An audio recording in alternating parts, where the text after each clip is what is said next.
안녕하세요, 와지스 청년 여러분. 집콕 복콕의 정다운 안젤라입니다. 이흔관 사도요한 신부입니다. 네, 신부님 오늘 저희 옆에 네. 또 특별한 게스트분께서 와 계시는데요. 맞습니다. 아주 특별한 분이시죠? 네, 저희 유튜버 선배님. 네, 가톨릭 그 청년들을 위한 아주 재미있는 콘텐츠들을 만들고 계시는 신소재의 네, 양두영 레오 신부님 모셨습니다. 안녕하세요. 안녕하세요. 환영합니다. 반갑습니다. 네, 소개 부탁드릴게요. 그래요. 저는 신소재 지금 대표 신부 맡고 있는 양두영 레오 신부입니다. 그래, 만나서 반갑습니다. 네, 반갑습니다. 아, 재밌게 정말 신소재 올라오는 콘텐츠들 보고 있어요. 이런 신소재라는 콘텐츠 그리고 유튜브를 어떻게 시작하게 되셨는지 궁금해요. 저희는 가톨릭 놀이터 신소재 채널이고요. 신소재는 신부들이 소개하는 재미있는 신앙 콘텐츠의 준말이 됩니다. 가톨릭 신앙적인 내용들을 좀 재미있게 좀 전달해주고 싶어 하는 그런 네. 채널이에요.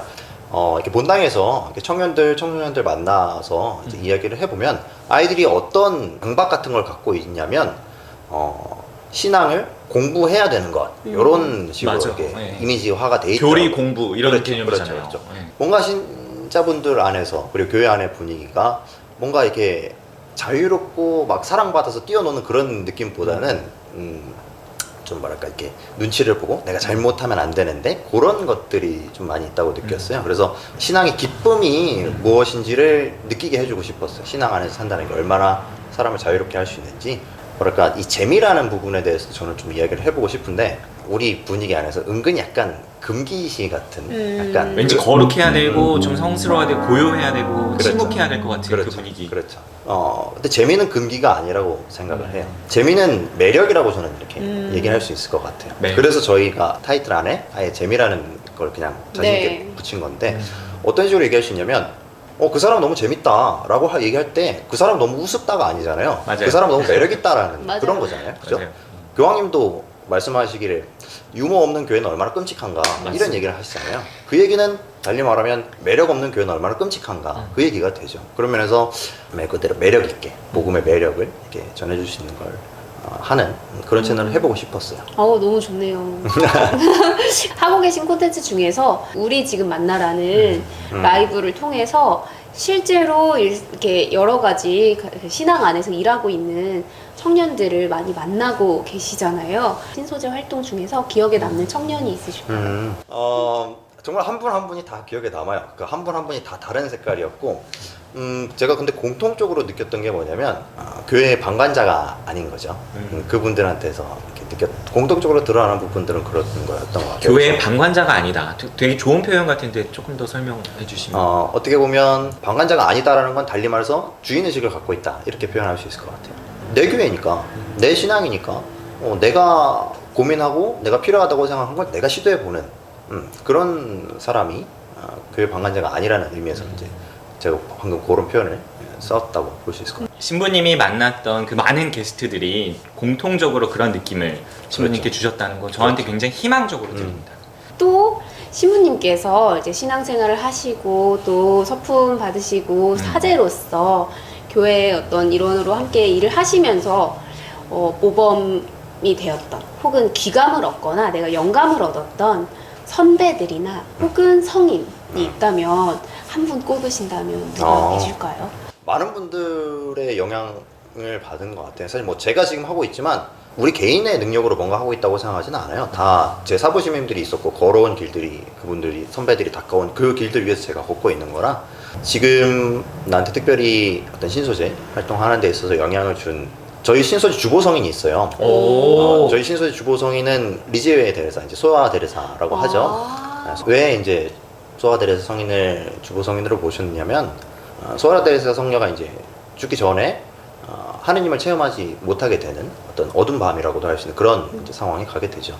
근데 그러한 상황 안에서 소아 데레사 같은 경우에는 그것을 자신이 이제 비신앙인들과 연대할 수 있는 그런 것으로 삼고, 그래서 어떤 신앙이 없는 이들, 무신론자들, 어떻게 보면 우리에게 적대적일 수도 있는 사람들을 개종시켜야 되는 그런 방향이 아니라, 도리어 그들과 연대함으로써 그들이 갖고 있는 어떤 고민, 그들이 느끼고 있는 하느님 부재 체험, 거기에 우리가 동반함으로써 교회의 심장을 넓혀가는, 그러니까 그들을 교회 안에 들어오는 게 아니라 우리가 그들과 대함으로써 교회가 더 넓어지는 그 부분이 굉장히 인상 깊었어요. 그리고 그 부분이 우리 신소재가 이 목표하고 있는 부분하고 굉장히 맞다 해서 이렇게 우리가 주보성회를 정했죠. 어떻게 보면 약간 냉담하고 있을 수 있는 청소년들, 청년들, 그리고 뭐 아직은 뭐 세를 받지 않았고 교회에 얽혀 있는 게 없지만 분명히 교회 울타리 밖에 있는 젊은이들이 뭐 그런 저희가 그들이 향유하고 있는 즐기는 문화와 비슷한 것 안에서 복음의 메시지를 담아서 접근하면 뭐랄까 가톨릭의 문턱을 너무 높지 않게 느낄 수 있게 하는 그런 게 사실 저희가 주된 목표가 있었기 때문에 그렇게 했던 거죠. 신부님 말씀 들으니까 제가 느껴지는 거는 그 울타리 밖에 있는 양들을 찾아 나가는 그 목자의 모습 같은 게 좀 느껴지네요. 신소재라는 콘텐츠 자체가 양이 되어 같이 뛰노는 목자인 것 같아요. 그래서 되게 의미가 있는 것 같고 저희들 응원하겠습니다. 감사합니다. 네, 그러면 오늘 연중 제28주일 복음을 신부님과 함께 읽어보고 나눔하도록 하겠습니다. 좋습니다. 네. 마테오가 전한 거룩한 복음입니다. 그때 예수님께서는 여러 가지 비유로 수석 사제들과 백성의 원로들에게 말씀하셨다. 하늘나라는 자기 아들의 혼인잔치를 베푼 어떤 임금에게 비길 수 있다. 그는 종들을 보내어 혼인잔치에 초대받은 이들을 불러오게 하였다. 그러나 그들은 오려고 하지 않았다. 그래서 다시 다른 종들을 보내며 이렇게 일렀다. 초대받은 이들에게 내가 잔치상을 이미 차렸소. 황소와 살찐 짐승을 잡고 모든 준비를 마쳤으니 어서 혼인잔치에 오시오 하고 말하여라. 그러나 그들은 아랑곳하지 않고 어떤 자는 밭으로 가고 어떤 자는 장사하러 갔다. 그리고 나머지 사람들은 종들을 붙잡아 때리고 죽였다. 임금은 진노하였다. 그래서 군대를 보내어 그 살인자들을 없애고 그들의 고을을 불살라버렸다. 그러고 나서 종들에게 말하였다. 혼인잔치는 준비되었는데 초대받은 자들은 마땅하지 않구나. 그러니 고을 어기로 가서 아무나 만나는 대로 잔치에 불러오너라. 그래서 그 종들은 거리에 나가 악한 사람, 선한 사람 할 것 없이 만나는 대로 데려왔다. 잔치방은 손님들로 가득 찼다. 주님의 말씀입니다. 그리스도님 찬미합니다. 개인적인 차원에서 이 복음을 읽으면 초대받은 이들이 있는데 그들은 그 예수님의 초대를, 그러니까 임금의 초대를 별로 귀하게 여기지 않고 그냥 자기 할 일을 하러 가죠. 근데 이 모습이 제 모습도 있다는 걸 느끼게 되는 게 어떤 부분이냐면 주님의 일을 한다고 하지만 사실은 그냥 내 일을 하고 있을 뿐인 경우들을 이렇게 문득문득 느끼게 되는 때가 있어요. 막 바쁘게 본당 신부로 살면서 막 바쁘게 살지만 하나님 없이도 충분히 그렇게 할 수 있거든요. 그러니까 바쁘게 살다 보니까 어떤 게 있냐면 순간순간에 주님께서 초대하시잖아요. 여기 복음에 나오는 것처럼 초대하시는데 예를 들면 뭐 신자들이 웃는 눈을 통해서 마스크를 쓰고 있으니까 눈밖에 못 보지만 요즘에는 웃는 눈을 통해서 하느님이 또 나에게 또 이렇게 부드러운 위로를 건네고 있고 그런 것들도 있을 수 있는데 마음이 너무 바쁘니까 못 보고 지나치는 경우가 많죠. 순간순간에 주님의 초대를 많이 놓치고 있는 그런 모습을 아무래도 돌아보게 되고 쭉 복음을 보다 보면 어떤 느낌이 드냐면 예수님이 계속 지금 지난 주일부터 이어서 그 수석사들도 원로들한테 계속 비유를 말씀하셔요. 그래서 지금 오늘 복음에도 보면 어떤 표현이 나오냐면 여러 가지 비유로 말씀하셨다 이렇게 나와요. 그 말은 뭐냐면 맞아요. 예수님이 굉장히 애타는 마음으로 이들이 돌아오기를 바라고 있는 그런 마음인 거거든요. 그래서 그 마음에 이렇게 다시 머물러 보게 돼요. 사실 내가 왜 바쁜가를 생각을 해보면 어쩌면 저도 신부지만 한 명의 인간으로서 두려운 게 있는 거예요. 분명히 이렇게 하지 않으면 안 된다라는 강박들이 있는 거죠. 남들이 보기에부터 시작해서 저 자신이 보기에 같은 것들 뭐 물론 좋은 조급함에서 시작되는 것들도 있지만 근데 아까도 말씀드렸듯이 결국에 하나님이 앞서지 않으면 결국에 제가 앞서는 거가 되니까 거꾸로 가게 되는 거죠. 그런 면에서 정말로 주님께서는 내가 그토록 많이 신경 쓰고 두려워하는 것들을 그렇게 신경 쓰지 않으신다. 내가 그런 것들을 두려워하지 않아도 된다. 그런 것들을 생각해 보게 돼요. 그래서 뭐 지금 뒤에 이제 우리가 생략을 했지만 뒤에 보면 혼인예복 얘기도 나오는데 혼인예복이 충분히 갖춰지지 않는 걸 늘 저희는 결국에 두려워하는 거죠. 어떻게 보면 늘 두려워하다 보니까 도리어 내 일을 하게 바쁘게 되고 그러다 보니까 순간순간에 주님의 초대를 놓치게 되고 그렇게 되는데 아까 얘기했던 그 예수님의 기다리는 마음을 느끼고 이 혼인예복 얘기를 다시 보니까 어떤 마음이 드냐면 어떤 상상이 되냐면 내가 설사 혼인예복이 안 갖춰졌다고 충분히 안 갖춰졌다고 할지라도 준비가 충분히 덜 됐다 할지라도 만약에 내가 이 주님의 자비에 의탁해서 임금님 제가 부족했습니다. 하지만 제가 준비를 잘할 수 있게 도와주십시오 하면 여기 나오는 임금 예수님은 그것만으로도 이미 자기 옷이라도 벗어줄 분이구나 하는 그런 맞습니다. 것들을 문득 이렇게 갑자기 물론 문득 상상이 들더라고요. 그래서 결국엔 그냥 내가 내 혼자 힘으로 사는가, 주님의 힘으로 의탁해서 사는가, 그런 부분들을 이렇게 돌아보게 되는 그런 복음 구절이었습니다. 감사합니다. 감사합니다. 근데 제가 하고 싶었던 이야기를 그대로 다 해주셔서 아, 네. 안젤라 이야기가 엄청 기대가 됩니다. 저는 계속 이렇게 마음에 와닿는 게 내가 잔치상을 이미 차렸소. 모든 준비를 마쳤으니 혼인잔치여서 오시오. 라고 하시는 그 임금의 말이었어요. 하느님께서 내가 다 차려놨어. 내가 너희를 위해 다 준비해놨어. 라는 말을 하시는 것처럼 저에게는 들리더라고요. 근데 보통 누가 이렇게 잔치를 차려서 가거나 이랬을 때 뭐 아주 가끔 그러니까 보다는 조금 더 자주 저도 이제 제 마음이 뭐 잔치 뭐가 이렇게 없어 뭐는 준비를 안 했어 누구는 안 왔네 나는 이런 거 안 좋아하는데 우리가 계속 나를 위해 준비된 것들을 참 감사한 마음으로 즐길 준비가 되어 있나 언제나 우리가 마음 편하게 와서 행복하게 기쁘게 즐기기를 기다리시는 하느님이신데 내가 그 마음 안에 마음을 헤아린다면 좀 감사한 마음을 좀 택했어야 되지 않나 라고 생각이 드는 거예요.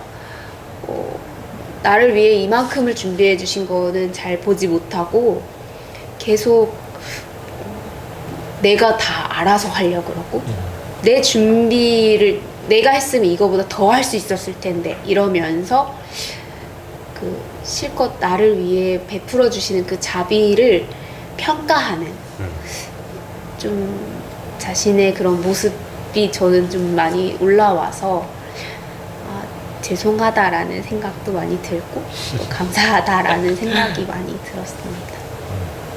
이상입니다. 감사합니다. 감사합니다. 저는 주로 예수님의 경험에 근거해서 이야기를 풀어나가는 편인데 근데 이거는 분명히 비유라고 생각돼요. 그러니까 달리 얘기하면 이야기예요. 그러니까 예수님이 하고 싶은 이야기를 비유, 그러니까 그 어떤 빗대어서 하는 이야기죠. 빗대어서 하는 이야기이기 때문에 조금 안도가 돼요. 만약 실제로 와서 막 마음에 안 드는 다 뭐 농사 짓고 가는 사람, 뭐 일하러 가는 사람 다 때려 부시고 뭐 야 죽어라 하면 얼마나 무서워요. 근데 이게 비유라는 거예요. 예수님이 얼마나 사람들을 설득하고 얼마나 사람들 계속 초대하고 있는지가 느껴지거든요. 그러니까 이제 여러 초대를 하다가 마지막에 센 비유, 센 빗댄 이야기를 하시는 거죠. 저는 이 복음에 거기에 머물지 않았으면 좋겠어요. 신부님 얘기하신 것처럼 예수님이 지금 초대하고 있다는 거에 우리 조금 머물면 좋지 않을까. 왜냐면 예수님 그런 분 같아요. 그러니까 하다 보니까 비유가 좀 세게 나갔어요. 그런데 예수님이 진짜 하고 싶은 말은 잔치상에 사람들이 가득 찬다는 얘기거든요. 그러니까 끊임없이 초대한다는 얘기. 그러니까 저는 예수님이 우리를 포기하지 않는구나. 저는 거기에 집중하고 싶어요. 이상입니다. 감사합니다. 네, 신부님이랑 이렇게 또 되게 공감 가는 복음 나눔 함께 했는데요. 마지막으로 청년들에게 집콕복콕을 통해서 해주시고 싶은 말이나 나누고 싶은 게 있으신가요? 그냥 우리 존경하는 교황님이 청년들께 하셨던 말씀을 저도 함께 나누면서 이 자리 끝낼 수 있으면 영광이지 않을까 합니다. 그래서 교황님께서 그리스도는 살아계십니다. 네. 해서 하셨던 이야기 제가 한번 읽어보고 좋아요. 너무 좋습니다. 네, 그래 한번 읽어볼게요. 그러면 그리스도는 살아계십니다. 174항의 이야기입니다. 젊은이 여러분의 마음은 더 나은 세상을 건설하기를 바란다는 것을 저는 알고 있습니다.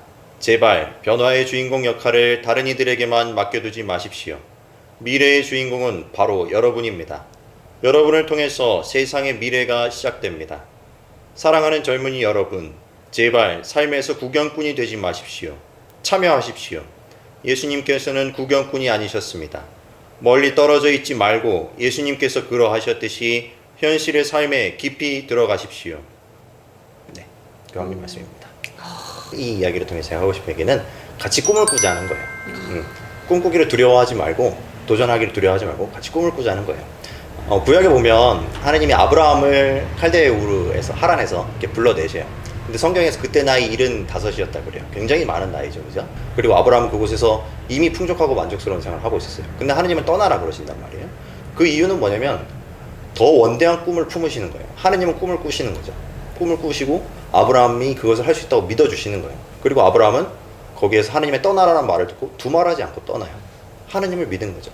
하나님의 이 떠나라는 말처럼 우리 지금 굉장히 급격하게 삶이 바뀌고 있잖아요. 코로나 상황에서. 그리고 이 변화되는 상황들이 꿈꾸지 않는 사람, 지금 평안하게 그 칼데의 우르에 머무르고 싶은 사람에게는 지옥같이 들릴 거예요.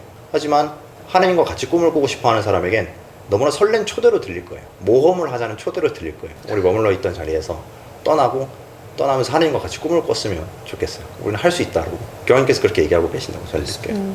감사합니다. 저도요. 우리 마지스 청년 여러분들도 신부님 말씀처럼 하느님과 함께 꿈꾸고 각자의 여정을 용기를 가지고 떠날 수 있기를 기대하면서 우리도 떠나야 될 시간이 다가온 네. 그러면 신부님께서 열심히 활동하고 계시는 가톨릭 놀이터 신소재 채널과 마지스 유튜브 채널 구독 콕, 좋아요 콕 많이 눌러주시고요. 다음 주에 또 뵙겠습니다. 안녕. 안녕.